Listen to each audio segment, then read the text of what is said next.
ਸਤਿ ਸ਼੍ਰੀ ਅਕਾਲ ਜੀ। ਚੈਨਲ ਪੰਜਾਬੀ ਦੇਖ ਰਹੇ ਸਾਰੇ ਦਰਸ਼ਕਾਂ ਦਾ ਮੈਂ ਸ਼ੈਰੀ ਸਵਾਗਤ ਕਰਦੀ ਹਾਂ।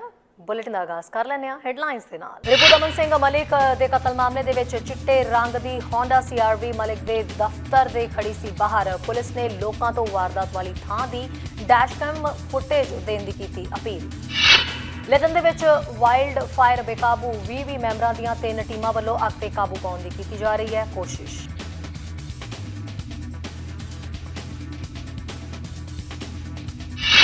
पांच साल तो घट उम्र के बच्चों को कोविड-19 वैक्सीन लिए रजिस्टर्ड करने की अपील। 4 साल तो घट उम्र के बच्चे होंगे कोविड वैक्सीन के योग। जिते खबरां विस्तार दे नाल अहम खबर मृतक रिपू दमन मलिक दे कतल मामले दे विच पुलिस दे वल्लों अज एक प्रैस कॉन्फ्रेंस की गई, जिस दे विच उन्हां कहा कि वारदात वाली थां दी जिथे सड़ी हुई गड्डी भी मिली है उत्थों दी जे किसी दे कोल कोई डैश कैम दी फुटेज है तां ओह पुलिस नूं जरूर मुहैया करवाउण तां जो पुलिस नूं इस हाई प्रोफाइल मामले की जांच करन दे विच मदद मिल सके। इन्ना ही नहीं, पुलिस ने पुष्टि की है कि कतल के इरादियां ते कातलां दा अजे तक कुछ पता नहीं चलिया, अगे जांच जारी है। शुक्रवार यानी अज मृतक रिपू दमन सिंह मलिक के कतल मामले दे विच जांचकर्ता टीम ने स्पष्ट नहीं किया कि किस मकसद के सदका मलिक नूं निशाना बनाया गया। उन्होंने दस्सिया कि जांच नूं अगे वधाउण दे लई पीड़ित की पछाण 75 साल रिपू दमन सिंह दे वजों हुई है। उन्होंने दस्सिया कि असीं समझदे हां कि एक हाई प्रोफाइल इंटरनेशनल स्टोरी है। हालांकि असीं लोकां नूं ताकीद करदे हां कि कतल के इरादे बारे अपने अंदाजे ना लगाउण ते कतल के सबूतां नूं मुहैया कराउण दी पालना जरूर करन। दस दी कि बीते दिन मलिक नूं न्यूटन इलाके दे विच गोली मारी गई। RCMP के मुताबक अधिकारियों नूं 128 स्ट्रीट ते 82 एवेन्यू ते उदों बुलाया गया जदों गोलियां चलियां। जांचकर्तावां ने दस्सिया कि असीं सिर्फ इस गल की पुष्टि कर सकते हां कि मलिक नूं कई बार गोली मारी गई ते दस्सिया कि गोलीबारी दौरान मलिक अपनी गड्डी 'च इकल्ला ही सी। जांचकर्ता हुण अपना ध्यान उसे चिट्टे होंडा CRV वाल मोड़ रहे ने जो गोलीबारी तो थोड़ी देर बाद 82 एवेन्यू ते 122A स्ट्रीट के खेतर दे विच थोड़ी दूरी ते अग लगी गड्डी दे नज़दीक पाया गया। ली का कहना है कि वीडियो निगरानी फुटेज दिखाती है कि वाहन गोलीबारी वाले खेतर दे विच सी। CCTV की समीक्षा तो पता लग गया कि यह वाहन गोलीबारी तो कुछ समय पहला 82 36 128 स्ट्रीट ते पहुंचा जिथे उसने मलिक का इंतजार किया। करीब 7 बजे यह वाहन उत्थे पहुंचा। इसलिए जांचकर्तावां का यह भी कहना है कि जे इस स्ट्रीट के आसे पासे डैश कैम फुटेज किसी के कोल है तो जरूर पुलिस नाल संपर्क करन। जिथे वाहन साड़िया मिलिया उत्थे भी डैश कैम फुटेज किसी कोल है तो पुलिस संपर्क करने लई कह रही है।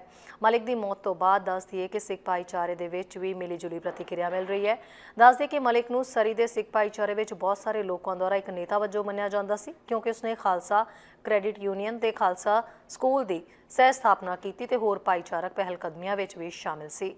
जांचकर्ता टीम तो ली ने कहा है कि मलिक के सहयोगियों तक पहुँच कर रहे हैं।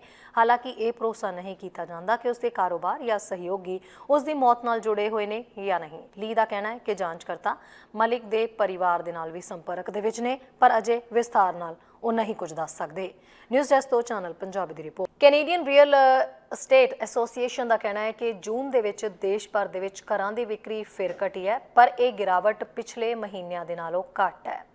एसोसीएशन का कहना है कि जून के विच घरां दी विक्री जिहड़ी है वह घट्टो घट्ट 48,176 रही जो पिछले साल इसे महीने दौरान 63,280 के मुकाबले 24% घट है। मौसमी तौर के उत्ते एडजस्ट किए आधार ते मई तो विक्री लगभग जिहड़ी है वह 6% घट सी। एसोसीएशन का कहना है कि अप्रैल ते मई दे विच वड्डी गिरावट देखी गई सी पर जून दे विच गतिविधि अजे भी औसत पद्धर तो थोड़ी घट गई है। हुण फिर तो जून दे विच राष्ट्रीय औसत घरां दी कीमत पिछले साल के इसे महीने के मुकाबले दे फीसदी घट के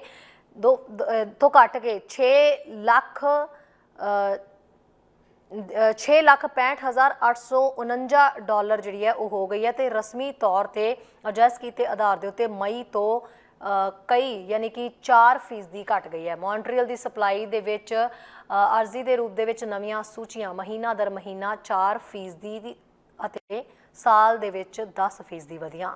लैंगले स्काई ट्रेन के अगले पड़ाव के वल वधन दे नाल आम लोगों को कनैक्टिविटी कितनी आसानी दे नाल मिलेगी तो इस प्रोजैक्ट के नाल होर की फायदे होणगे। इस संबंधी साडे सीनियर पत्रकार जसकरण सहोता ने गलबात की MLA जगरूप बराड़ दे नाल। हाँ जी, कल सूबा सरकार के वलों ऐलान किया गया कि जी सरी तो लैके किंग जॉर्ज तो लैके लैंगली तक स्काई ट्रेन बननी है ਉਹਦੀ ਜਿਹੜੀ ਬਿਜ਼ਨਸ ਪਲਾਨ ਆ ਉਹ ਮੁਕੰਮਲ ਹੋ ਚੁੱਕੀ ਹੈ, ਇੱਕ ਪੜਾ ਹੈ।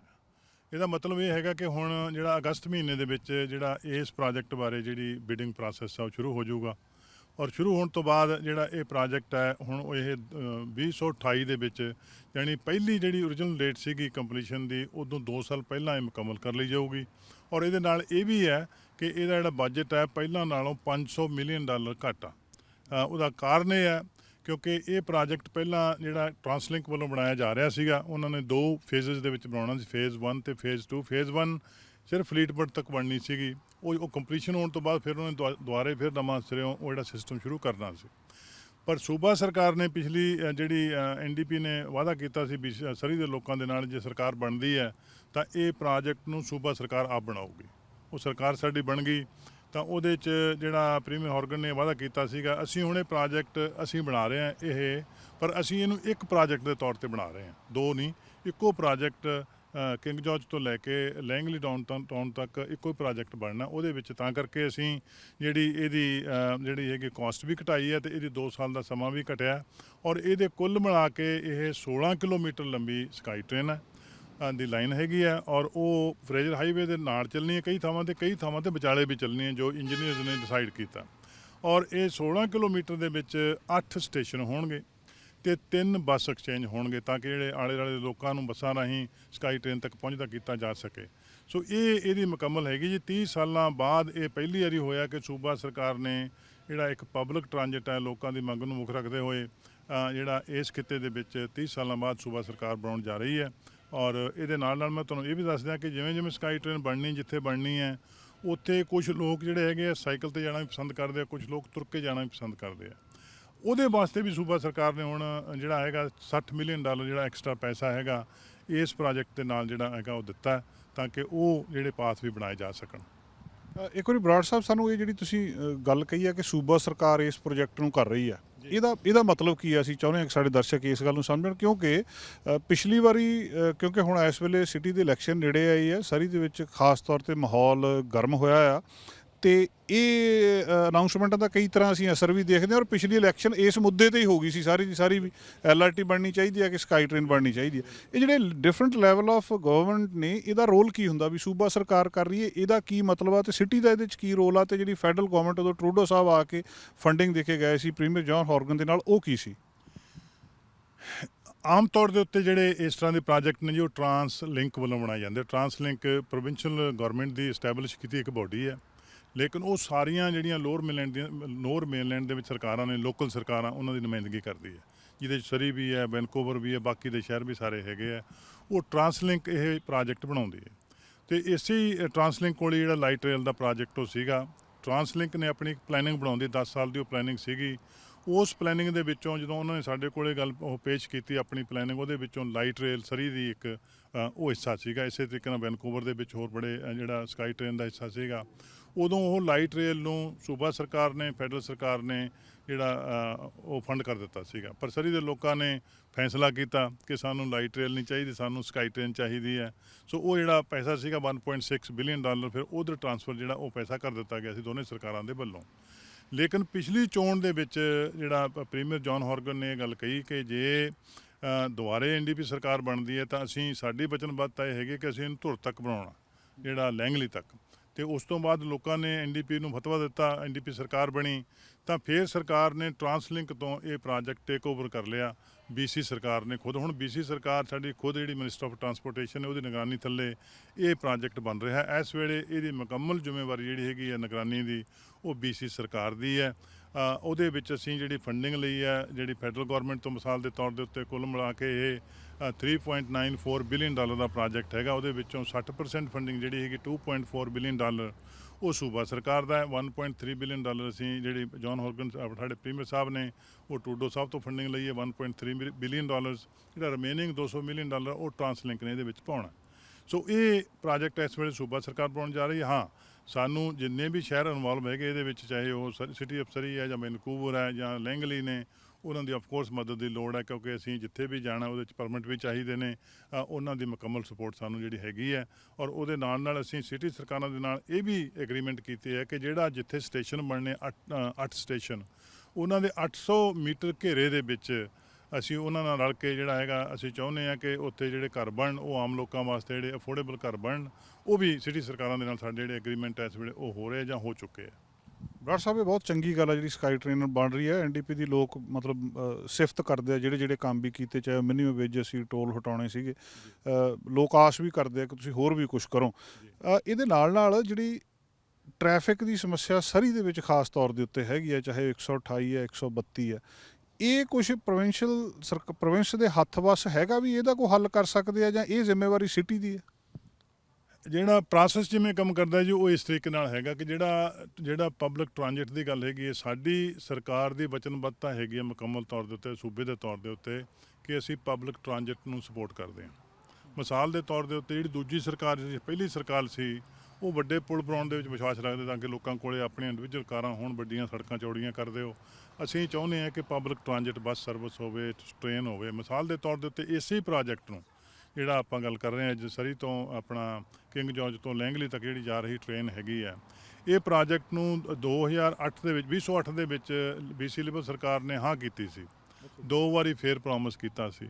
ਉਸ ਤੋਂ ਬਾਅਦ ਕੈਵਨ ਫਾਲਕਨ ਜਿਹੜੇ ਇਸ ਵੇਲੇ ਲੀਡਰ ਨੇ BC ਲਿਬਰਲਸ ਦੇ, ਉਹ ਆਪਣਾ ਫਾਈਨੈਂਸ ਮਿਨਿਸਟਰ ਬਣੇ। ਉਹ ਇੱਥੋਂ ਦੇ ਕਲੋਵਰਡੇਲ ਦੇ MLA ਸੀ ਜਿੱਥੋਂ ਦੀ ਇਹ ਟ੍ਰੇਨ ਲੰਘ ਕੇ ਜਾ ਰਹੀ ਹੈ। ਉਹਨਾਂ ਨੇ ਇੱਕ ਪੈਨੀ ਸਿੰਗਲ ਇਸ ਪ੍ਰੋਜੈਕਟ ਨੂੰ ਨਹੀਂ ਦਿੱਤੀ, ਬਲਕਿ ਉਹਨਾਂ ਨੇ ਕੀ ਕੀਤਾ, ਇਹਨੂੰ ਕਿਉਂਕਿ ਇਸ ਪ੍ਰੋਜੈਕਟ ਨੂੰ ਉਹ ਆਈਡੀਓਲੋਜੀਕਲੀ ਸਪੋਰਟ ਨਹੀਂ ਸੀ ਕਰਦੇ, ਉਹਨਾਂ ਨੇ ਲੋਕਾਂ ਨੂੰ ਕਿਹਾ ਵੀ ਰੈਫਰੈਂਡਮ ਕਰਾਵਾਂਗੇ। ਰੈਫਰੈਂਡਮ ਦੇ ਵਿੱਚ ਕੁਐਸਚਨ ਪਾਤਾ ਕਿ ਜੇ ਤੁਸੀਂ ਹੋਰ ਟੈਕਸ ਦਿਓਗੇ ਤਾਂ ਫੰਡ ਕਰਾਂਗੇ। ਉਹ ਰੈਫਰੈਂਡਮ ਫੇਲ ਹੋ ਗਿਆ ਸੀ, ਉਸ ਕਰਕੇ ਉਹਨਾਂ ਨੇ ਨਾ ਕਰਤੀ ਸੀ ਇਸ ਪ੍ਰੋਜੈਕਟ ਨੂੰ। ਪਰ ਜਦੋਂ ਸਾਡੀ ਸਰਕਾਰ ਆਈ, ਪ੍ਰੀਮੀਅਰ ਹੌਰਗਨ ਸਾਹਿਬ ਨੇ ਕਿਹਾ ਵੀ ਅਸੀਂ ਇਸ ਪ੍ਰੋਜੈਕਟ ਨੂੰ ਫੰਡ ਕਰਾਂਗੇ।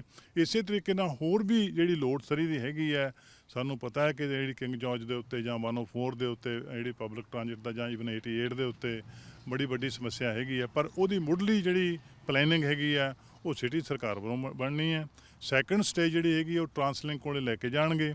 ਟਰਾਂਸਲਿੰਕ ਫਿਰ ਉਹ ਆਪਣੀ 10 ਸਾਲਾਂ ਦੀਆਂ ਜਿਹੜੀ ਵੀ ਪਲੈਨਿੰਗ ਉਹਨਾਂ ਦੀ 2 ਸਾਲਾਂ ਦੀ ਜਾਂ 10 ਸਾਲਾਂ ਦੀ ਬਣਦੀ ਉਹਦੇ ਵਿੱਚ ਪਾਉਣਗੇ।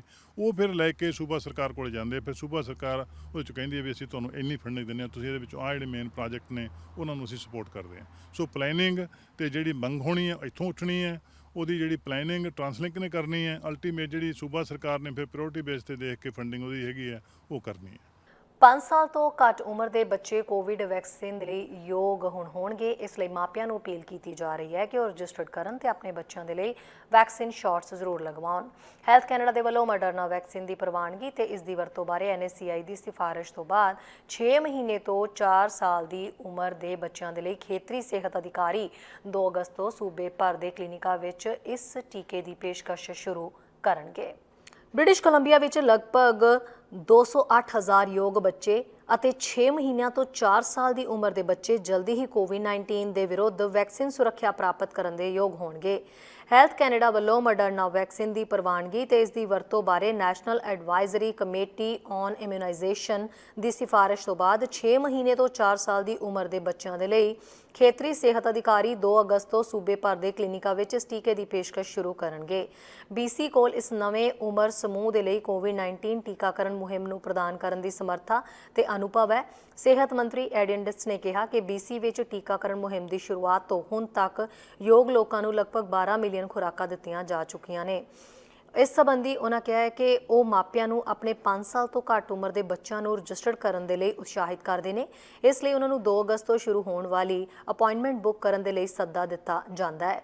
6 ਮਹੀਨੇ ਤੋਂ 4 ਸਾਲ ਦੀ ਉਮਰ ਦੇ ਬੱਚਿਆਂ ਲਈ ਕੋਵਿਡ-19 ਵੈਕਸੀਨ ਸਿਹਤ ਅਥਾਰਟੀ ਦੇ ਬਾਲ ਅਨੁਕੂਲ ਕਲੀਨਿਕਾਂ ਰਾਹੀਂ ਸਾਰੇ ਭਾਈਚਾਰਿਆਂ ਦੇ ਵਿੱਚ ਉਪਲਬਧ ਹੋਵੇਗੀ। 5 ਸਾਲ ਤੋਂ ਘੱਟ ਉਮਰ ਦੇ ਆਪਣੇ ਯੋਗ ਬੱਚਿਆਂ ਦੇ ਲਈ ਟੀਕਾਕਰਨ ਦੀ ਮੰਗ ਕਰਨ ਵਾਲੇ ਮਾਪੇ ਜਾਂ ਸਰਪ੍ਰਸਤ ਉਹਨਾਂ ਨੂੰ ਹੁਣ ਸੂਬਾਈ ਗੈਟ ਵੈਕਸੀਨੇਟਡ ਸਿਸਟਮ ਦੇ ਵਿੱਚ ਰਜਿਸਟਰ ਕਰ ਸਕਦੇ ਨੇ। ਇੱਕ ਵਾਰ ਰਜਿਸਟ੍ਰੇਸ਼ਨ ਮੁਕੰਮਲ ਹੋਣ ਤੋਂ ਬਾਅਦ ਅਗਸਤ ਵਿੱਚ ਟੀਕਾਕਰਨ ਪ੍ਰੋਗਰਾਮ ਸ਼ੁਰੂ ਹੋਣ ਤੇ ਮਾਪਿਆਂ ਜਾਂ ਸਰਪ੍ਰਸਤਾਂ ਨੂੰ ਉਹਨਾਂ ਦੇ ਭਾਈਚਾਰੇ ਦੇ ਵਿੱਚ ਇੱਕ ਕਲੀਨਿਕ ਵਿੱਚ ਟੀਕਾਕਰਨ ਬੁੱਕ ਕਰਨ ਲਈ ਸੱਦਾ ਦਿੱਤਾ ਜਾਏਗਾ। ਜਿਹੜੇ ਬੱਚੇ ਅਜੇ 6 ਮਹੀਨੇ ਦੀ ਉਮਰ ਦੇ ਨਹੀਂ ਹਨ, ਉਹਨਾਂ ਦੇ ਮਾਤਾ-ਪਿਤਾ ਜਾਂ ਸਰਪ੍ਰਸਤਾਂ ਨੂੰ ਵੀ ਆਪਣੇ ਬੱਚੇ ਨੂੰ ਰਜਿਸਟਰ ਕਰਨਾ ਚਾਹੀਦਾ ਹੈ ਅਤੇ ਬੱਚੇ ਦੇ 6 ਮਹੀਨਿਆਂ ਦੀ ਉਮਰ ਤੱਕ ਪਹੁੰਚਣ ਦੇ ਸੱਦੇ ਦੀ ਉਮੀਦ ਕਰ ਸਕਦੇ ਨੇ।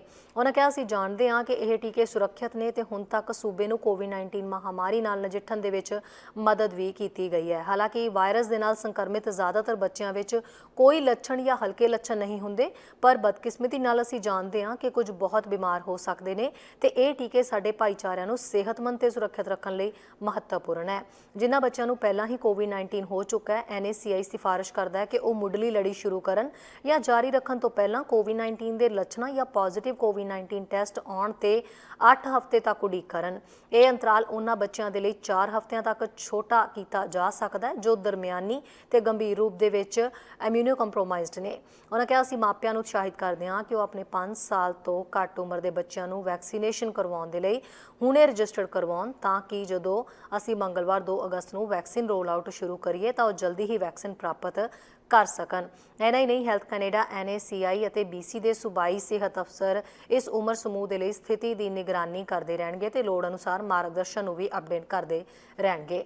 ਨਿਊਜ਼ ਡੈਸਕ ਤੋਂ ਚੈਨਲ ਪੰਜਾਬੀ ਦੀ ਰਿਪੋਰਟ। BC ਦੇ ਵਿੱਚ ਲਟਨ ਦੇ ਕੋਲ ਪੱਛਮੀ ਇਲਾਕੇ ਦੇ ਵਿੱਚ ਜਾਰੀ ਵਾਈਲਡ ਫਾਇਰ ਦਾ ਆਕਾਰ ਵੱਡਾ ਹੁੰਦਾ ਜਾ ਰਿਹਾ ਹੈ। ਇਸ ਅੱਗ ਨੇ ਹੁਣ ਤੱਕ 5 ਸਕੁਆਇਰ ਕਿਲੋਮੀਟਰ ਯਾਨੀ ਕਿ 500 ਹੈਕਟੇਅਰ ਇਲਾਕੇ ਦੇ ਵਿੱਚ ਦਰਖਤ ਤੇ ਝਾੜੀਆਂ ਨੂੰ ਸਾੜ ਦਿੱਤਾ ਹੈ। BC ਵਾਈਲਡ ਫਾਇਰ ਸਰਵਿਸ ਦੇ ਬੁਲਾਰੇ ਟੈਲਰ ਕੈਲਮਨ ਦਾ ਕਹਿਣਾ ਹੈ ਕਿ ਅੱਗ ਫਿਲਹਾਲ ਆਊਟ ਆਫ ਕੰਟਰੋਲ ਹੈ। ਉਹਨਾਂ ਕਿਹਾ ਕਿ ਲਗਾਤਾਰ ਵੱਧ ਰਹੀ ਤੇਜ਼ ਹਵਾ ਦੇ ਕਾਰਨ ਵੀ ਬੇਕਾਬੂ ਅੱਗ ਨੂੰ ਵਧਣ ਦੇ ਵਿੱਚ ਮਦਦ ਮਿਲ ਰਹੀ ਹੈ।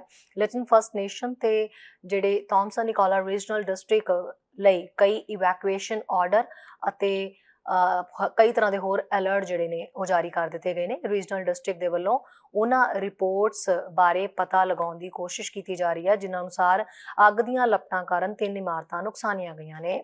ਕਾਲਮੈਨ ਨੇ ਦੱਸਿਆ ਕਿ ਅੱਗ ਵੀਰਵਾਰ ਨੂੰ ਦੁਪਹਿਰ ਦੇ ਸਮੇਂ ਸ਼ੁਰੂ ਹੋਈ ਸੀ। ਉਹਨਾਂ ਕਿਹਾ ਹੈ ਕਿ ਅੱਗ ਤੇ ਕਾਬੂ ਪਾਉਣ ਦੇ ਲਈ ਇਲਾਕੇ ਦੇ ਵਿੱਚ ਪਹੁੰਚ ਕਰਨੀ ਵੀ ਇੱਕ ਵੱਡੀ ਚੁਣੌਤੀ ਹੈ ਤੇ ਇਸ ਦੇ ਕਾਰਨ ਪ੍ਰਭਾਵਿਤ ਇਲਾਕੇ ਦੇ ਵਿੱਚ ਸੜਕਾਂ ਦੀ ਘਾਟ ਵੀ ਦੱਸਿਆ ਗਿਆ ਹੈ। ਉਹਨਾਂ ਇਹ ਵੀ ਦੱਸਿਆ ਕਿ 20 ਮੈਂਬਰਾਂ ਦੀਆਂ 3 ਕ੍ਰਿਊਜ਼ ਇਸ ਅੱਗ ਦੇ ਉੱਤੇ ਕਾਬੂ ਪਾਉਣ ਦੇ ਲਈ ਜੁਟੀਆਂ ਹੋਈਆਂ ਨੇ ਤੇ ਅੱਗ ਤੇ ਕਾਬੂ ਪਾਉਣ ਦੇ ਲਈ ਹੈਲੀਕਾਪਟਰਸ ਦੀ ਵਰਤੋਂ ਵੀ ਕੀਤੀ ਜਾ ਰਹੀ ਹੈ। ਜਿੱਥੇ ਕਿ ਦੇਖਦੇ ਹਾਂ ਐਡਮਿੰਟਨ ਤੋਂ ਸਾਡੇ ਸੀਨੀਅਰ ਪੱਤਰਕਾਰ ਕੁਲਮੀਤ ਸਿੰਘ ਸੰਘਾ ਦੀ ਇੱਕ ਖਾਸ ਅਪਡੇਟ। ਚੈਨਲ ਪੰਜਾਬੀ ਵੇਖ ਰਹੇ ਸਮੂਹ ਦਰਸ਼ਕਾਂ ਨੂੰ ਕੁਲਮੀਤ ਸਿੰਘ ਵੱਲੋਂ ਨਿੱਘੀ ਜੀ ਆਇਆਂ। ਵਾਹਿਗੁਰੂ ਜੀ ਕਾ ਖਾਲਸਾ, ਵਾਹਿਗੁਰੂ ਜੀ ਕੀ ਫਤਿਹ। ਐਡਮਿੰਟਨ ਸ਼ਹਿਰ ਤੋਂ ਦੋਸਤੋ ਖਬਰਾਂ ਲੈ ਕੇ ਹਾਜ਼ਰ ਹਾਂ ਜੀ। ਇੱਕ ਖਬਰ ਤਾਂ ਇਹ ਆ ਰਹੀ ਆ ਕਿ ਇੱਥੇ ਕੋਰਟ ਦੇ ਵਿੱਚ ਇੱਕ ਫੈਸਲਾ ਹੋਇਆ ਜਿਹਦੇ ਵਿੱਚ ਜੱਜ ਸਾਹਿਬ ਨੇ ਇੱਕ ਪਾਸਟਰ ਤੇ ਚਰਚ ਨੂੰ $80,000 ਦਾ ਜੁਰਮਾਨਾ ਕਰ ਦਿੱਤਾ। ਤੁਹਾਨੂੰ ਯਾਦ ਹੋਣਾ ਪਿੱਛੇ ਜਿਹੇ ਜਦੋਂ ਅਲਬਰਟਾ ਦੇ ਵਿੱਚ ਕੋਵਿਡ-19 ਦੀ ਵੇਵ ਚੱਲ ਰਹੀ ਸੀਗੀ, ਬਹੁਤ ਸਾਰੇ ਲੋਕ ਬਿਮਾਰ ਹੋ ਰਹੇ ਸੀਗੇ, ਪਰ ਇਸ ਚਰਚ ਦੇ ਵਿੱਚ ਜਿਹੜੀਆਂ ਸਰਵਿਸਿਜ਼ ਸੀਗੀਆਂ ਉਹ ਕੀਤੀਆਂ ਜਾ ਰਹੀਆਂ ਸੀਗੀਆਂ। ਔਰ ਇਹ ਜਦੋਂ ਉੱਥੇ ਜਿਹੜੇ ਅਲਬਰਟਾ ਹੈਲਥ ਦੇ ਇੰਸਪੈਕਟਰ ਗਏ ਤਾਂ ਜੀ ਉਹ ਜਿਹੜਾ ਉੱਥੋਂ ਦਾ ਪਾਸਟਰ ਸੀਗਾ ਟ੍ਰੇਸੀ ਫੋਰਟਨ, ਉਹਨੇ ਉਹਨਾਂ ਨੂੰ ਅਲਬਰਟਾ ਹੈਲਥ ਵਰਕਰਜ਼ ਨੂੰ ਅੰਦਰ ਨਹੀਂ ਜਾਣ ਦਿੱਤਾ। ਉਹ ਚੈੱਕ ਕਰਨਾ ਚਾਹੁੰਦੇ ਸੀਗੇ ਵੀ ਲੋਕਾਂ ਨੇ ਮਾਸਕ ਲਾਏ ਆ ਤੇ ਸੋਸ਼ਲ ਡਿਸਟੈਂਸਿੰਗ ਬਣਾਈ ਆ, ਪਰ ਉਹ ਜਿੰਨੀ ਵਾਰੀ ਵੀ ਗਏ ਜੀ 3 ਵਾਰੀ ਗਏ ਤੇ ਇਹਨੇ 3 ਵਾਰੀ ਉਹਨਾਂ ਨੂੰ ਵਾਪਸ ਕਰ ਦਿੱਤਾ। ਸੋ ਹੁਣ ਉਹ ਕੇਸ ਚੱਲਿਆ ਤੇ ਉਸ ਕੇਸ ਦੇ ਉੱਤੇ ਉਹਨੂੰ ਉਹ ਸਾਰੇ ਹੀ ਜਿਹੜੇ ਉਲੰਘਣਾ ਉਹਨਾਂ ਨੇ ਕੀਤੀਆਂ ਸੀਗੀਆਂ ਉਹਨਾਂ ਲਈ ਦੋਸ਼ੀ ਪਾਇਆ ਗਿਆ। ਔਰ ਜੱਜ ਨੇ ਕਿਹਾ ਵੀ ਇਹਨਾਂ ਨੂੰ ਮਤਲਬ ਉਸ ਗੱਲ ਦੀ ਜਿਹੜੀ ਮਤਲਬ ਡੂੰਘਾਈ ਸੀ ਉਹਦਾ ਪਤਾ ਨਹੀਂ, ਭਈ ਲੋਕੀ ਬਿਮਾਰ ਹੋ ਰਹੇ ਆ, ਹਸਪਤਾਲਾਂ ਦੇ ਵਿੱਚ ਲੋਕਾਂ ਦਾ ਇਲਾਜ ਨਹੀਂ ਸੀ ਹੋ ਰਿਹਾ, ਇੰਨੇ ਜ਼ਿਆਦਾ ਉੱਥੇ ਪੇਸ਼ੈਂਟ ਜਾ ਰਹੇ ਸੀਗੇ, ਸਰਜਰੀਜ਼ ਲੋਕਾਂ ਦੀਆਂ ਪੋਸਟਪੋਨ ਹੋ ਰਹੀਆਂ ਸੀਗੀਆਂ, ਔਰ ਇਹਨਾਂ ਵੱਲੋਂ ਇਸ ਤਰ੍ਹਾਂ ਦਾ ਐਕਸ਼ਨ ਕਰਨਾ ਜਿਹੜਾ ਉਹ ਬਿਲਕੁਲ ਜਾਇਜ਼ ਨਹੀਂ ਸੀ ਹੈ। ਸੋ ਇਸ ਕਰਕੇ ਜੀ ਉਹਨਾਂ ਨੂੰ ਜਿਹੜਾ ਜੁਰਮਾਨਾ $80,000 ਦਾ ਜੁਰਮਾਨਾ ਕੀਤਾ ਗਿਆ ਹੈ। ਔਰ ਉਹ $80,000 ਦਾ ਜੁਰਮਾਨਾ ਜਿਹੜਾ ਉਹਦੇ ਲਈ ਜੱਜ ਨੇ ਕਿਹਾ ਕਿ ਪੈਸੇ ਡੋਨੇਸ਼ਨ ਜਿਹੜੀਆਂ ਇਕੱਠੀਆਂ ਕਰਕੇ ਦਿੱਤਾ ਜਾ ਸਕਦਾ, ਔਰ ਕਰਨਾ ਵੀ ਅਗਸਤ ਮਹੀਨੇ ਦੇ ਅਖੀਰ ਤੋਂ ਪਹਿਲਾਂ, ਨਹੀਂ ਤਾਂ ਫਿਰ ਉਹ ਕਹਿੰਦੇ ਵੀ ਫੋਰਫੀਚਰ ਹੋ ਜਾਏਗਾ, ਯਾਨੀ ਕਿ ਉਹਨਾਂ ਦੀ ਬਿਲਡਿੰਗ ਜਿਹੜੀ ਆ ਉਹ ਤਾਲਾ ਲੱਗ ਜਾਏਗਾ, ਹੋ ਸਕਦਾ ਚਰਚ ਨੂੰ ਵੇਚਣੀ ਪੈ ਜਾਏ। ਤੇ ਚਰਚ ਵਾਲਿਆਂ ਨੇ ਇੱਕ ਉਹ ਜਿਵੇਂ ਗੋ ਫੰਡ ਮੀ ਵਾਲੀ ਗੱਲ ਹੁੰਦੀ ਜੀ, ਇੱਦਾਂ ਪੈਸੇ ਰੇਜ਼ ਕਰਨ ਨੂੰ ਉਹਨਾਂ ਨੇ ਅਕਾਊਂਟ ਸੈਟਅਪ ਕੀਤਾ ਜਿਹਦੇ ਵਿੱਚ ਕੋਈ $3400-3500 ਦੇ ਕਰੀਬ ਪੈਸੇ ਜਿਹੜੇ ਹਜੇ ਤਾਈਂ ਜਮ੍ਹਾਂ ਹੋਏ ਨੇ। ਹਾਲਾਂਕਿ ਜਿਹੜਾ ਵਕੀਲ ਸੀ ਜਿਹੜਾ ਉਹਨਾਂ ਨੂੰ ਰਿਪਰੈਜ਼ੈਂਟ ਕਰ ਰਿਹਾ ਸੀ ਕੋਰਟ 'ਚ, ਉਹ ਕਹਿੰਦਾ ਵੀ ਮੇਰੇ ਕਲਾਇੰਟ ਤੇ ਮੈਂ ਇਸ ਗੱਲ ਦੇ ਨਾਲ ਅਸੀਂ ਸਹਿਮਤ ਨਹੀਂ ਜਿਹੜਾ ਜੱਜ ਨੇ ਇਹ ਫੈਸਲਾ ਦਿੱਤਾ ਹੈਗਾ। ਉਹ ਕਹਿੰਦਾ ਵੀ ਇੱਕ ਕਿਸਮ ਦਾ ਇਹ ਲੋਕਾਂ ਦੇ ਨਾਲ ਧੋਖਾ ਕੀਤਾ ਗਿਆ ਹੈ, ਵੀ ਇਹ ਉਹਨਾਂ ਦਾ ਕਹਿੰਦਾ ਹੱਕ ਸੀਗਾ, ਪਰ ਇਹ ਉਹਨਾਂ ਤੇ ਮਤਲਬ ਜਿਹੜੀ ਇਹਨਾਂ ਨੇ ਜੁਰਮਾਨਾ ਕੀਤਾ ਉਹ ਜ਼ਿਆਦਤੀ ਕੀਤੀ ਗਈ ਆ। ਔਰ ਜਿਹੜਾ ਸੀ ਨਾ ਜੀ ਸਰਕਾਰੀ ਵਕੀਲ, ਉਹਨਾਂ ਨੇ ਤਾਂ ਕਿਹਾ ਸੀ ਜੱਜ ਨੂੰ ਵੀ $1,20,000 ਦਾ ਜੁਰਮਾਨਾ ਹੋਣਾ ਚਾਹੀਦਾ, ਤੇ ਇਹਨਾਂ ਦੇ ਡਿਫੈਂਸ ਦੇ ਵਕੀਲ ਨੇ ਕਿਹਾ ਸੀਗਾ ਸਿਰਫ $12,000 ਦਾ, ਤੇ ਜੱਜ ਸਾਹਿਬ ਨੇ $80,000 ਦਾ ਫਾਈਨ ਕੀਤਾ ਔਰ ਨਾਲ ਹੀ ਕਹਿ ਦਿੱਤਾ ਵੀ ਤੁਸੀਂ ਅਗਸਤ ਦੇ ਅਖੀਰ ਤੱਕ ਇਹ ਜਿਹੜਾ ਫਾਈਨ ਹੈਗਾ ਇਹ ਪੇ ਕਰ ਦਿਓ। ਔਰ ਦੂਸਰੀ ਖਬਰ ਇਹ ਆ ਕਿ ਅਲਬਰਟਾ ਦੇ ਵਿੱਚ ਜਿਹੜੇ ਛੋਟੇ ਬੱਚਿਆਂ ਲਈ ਜਿਹੜੀ ਵੈਕਸੀਨ ਹੈ ਜੀ, ਉਹ ਵੀ ਜੁਲਾਈ ਦੇ ਅਖੀਰ ਵਿੱਚ ਲੱਗਣੀ ਆਰੰਭ ਹੋ ਜਾਏਗੀ। ਉਹਦੀਆਂ ਜਿਹੜੀਆਂ ਮਤਲਬ 5 ਸਾਲ ਤੋਂ ਘੱਟ ਉਮਰ ਦੇ ਜਿਹੜੇ ਬੱਚੇ ਨੇ ਉਹਨਾਂ ਲਈ, ਔਰ ਉਹ ਡੋਜ਼ਸ ਜਿਹੜੀਆਂ ਆ ਫੈਡਰਲ ਗੌਰਮੈਂਟ ਵੱਲੋਂ ਆਉਣੀਆਂ ਨੇ, ਅਲਬਰਟਾ ਵਾਲੇ ਉਡੀਕ ਰਹੇ ਆ, ਉਹਨੂੰ ਮਨਜ਼ੂਰੀ ਮਿਲ ਗਈ ਆ।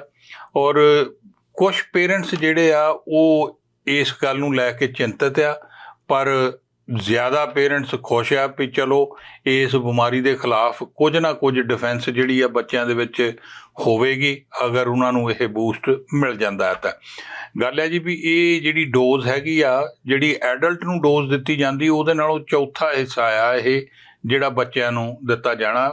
ਜਦੋਂ ਟਰਾਇਲ ਹੋਈ ਸੀ ਦੱਸਿਆ ਜਾਂਦਾ ਕਿ ਉਹਦੇ ਵਿੱਚ ਕੁਝ ਬੱਚਿਆਂ ਦੇ ਜਿੱਥੇ ਟੀਕਾ ਲੱਗਦਾ ਸੀ ਉੱਥੇ ਦਰਦ ਹੁੰਦੀ ਸੀਗੀ, ਕੁਛ ਸੋਜਸ਼ ਹੋਈ, ਇਸ ਤਰ੍ਹਾਂ ਜਿਹੜੀਆਂ ਆਮ ਹੁੰਦੀਆਂ ਗੱਲਾਂ ਉਹ ਕਹਿੰਦੇ ਹੋਈਆਂ, ਪਰ ਫਿਰ ਵੀ ਇਹ ਮਤਲਬ ਜਿਹੜਾ ਵੈਕਸੀਨ ਦਾ ਟੀਕਾ ਲਵਾਉਣਾ ਜਿਹੜਾ ਉਹ ਚੰਗੀ ਗੱਲ ਆ। ਔਰ ਇਹ ਜਿਹੜੀ 7ਵੀਂ ਵੇਵ ਆਉਣ ਦੀਆਂ ਗੱਲਾਂ ਕੀਤੀਆਂ ਜਾ ਰਹੀਆਂ ਆ, ਉਹਦੇ ਤੋਂ ਬਚਾਅ ਲਈ ਵੀ ਇਹ ਕਿਹਾ ਜਾ ਰਿਹਾ ਜੀ ਗਾਹਾਂ ਨੂੰ ਵੱਡਿਆਂ ਲਈ ਵੀ ਭਈ ਉਹ ਮਾਸਕ ਲਾ ਕੇ ਰੱਖਣ, ਔਰ ਇਹ ਜਿਹੜੀ ਵੈਕਸੀਨ ਆ ਇਹਦੀਆਂ ਡੋਜ਼ ਜ਼ਰੂਰ ਹੋਣੀਆਂ ਚਾਹੀਦੀਆਂ ਨੇ।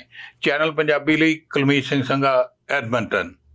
ਖਬਰਾਂ ਤੇ ਜਾਣਕਾਰੀਆਂ ਦਾ ਸਿਲਸਿਲਾ ਫਿਲਹਾਲ ਇੱਥੇ ਮੁੱਕਦਾ। ਨਵੀਆਂ ਤੇ ਤਾਜ਼ਾ ਖਬਰ ਲੈ ਕੇ ਫਿਰ ਤੋਂ ਹਾਜ਼ਰ ਹੋਵਾਂਗੇ। ਇਜਾਜ਼ਤ ਚਾਹੁੰਦੇ ਹਾਂ। ਧੰਨਵਾਦ। ਸਾਡਾ ਹਰ ਇੱਕ ਪ੍ਰੋਗਰਾਮ ਦੇਖਣ ਤੇ ਸਾਡੇ ਨਾਲ ਜੁੜਨ ਲਈ ਸਬਸਕ੍ਰਾਈਬ ਕਰੋ ਚੈਨਲ ਪੰਜਾਬੀ ਤੇ ਨੋਟੀਫਿਕੇਸ਼ਨ ਲਈ ਬੈਲ ਆਈਕਨ ਵਾਲੇ ਬਟਨ ਤੇ ਕਲਿੱਕ ਕਰੋ।